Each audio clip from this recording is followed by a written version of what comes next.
As a trail of vigilante mob attacks incited by fake news leaves dozens killed across India, the country's highest court is urging the government to enact anti-lynching laws. The horrendous acts of mobocracy cannot be permitted to inundate the law of the land. The recurrent pattern of violence cannot be allowed to become the new normal. And in one of the latest cases, Indian police have arrested more than 24 men involved in the lynching of a man over fake rumours spread that he was a child kidnapper. Since the start of May, this kind of fear-inciting fake news about child abductors has filled WhatsApp chats. India has the most users of the messenger service by country. RT's Polly Boyka picks up the story.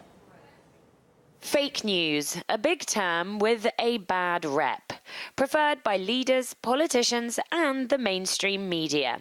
Labelled as a menace to democracy and sometimes just a way to dismiss a story which you don't agree with. You are fake news. Fake news in your Facebook page. There's fake news on Twitter too. But in India, the consequences of spreading fake news have become far more tangible and deadly. Over 25 people have reportedly been killed since May over child kidnapping claims spread via the WhatsApp messaging service.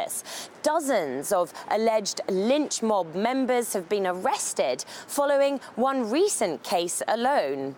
In another suspected case of lynching over suspicion of child abduction, a man was allegedly killed by an angry mob in Karnataka's Bidar on Friday.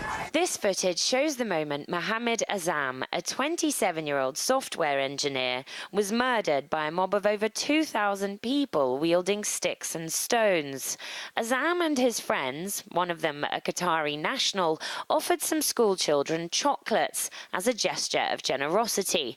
But suspicious locals, spurred on by WhatsApp rumours, inferred that the out-of-towners were part of a child abduction ring. A video like this one may have set off the crowd to punish the alleged kidnappers. It's gone viral in India, purporting to show a child abduction. It was originally made by a charity promoting child safety in Pakistan back in 2016.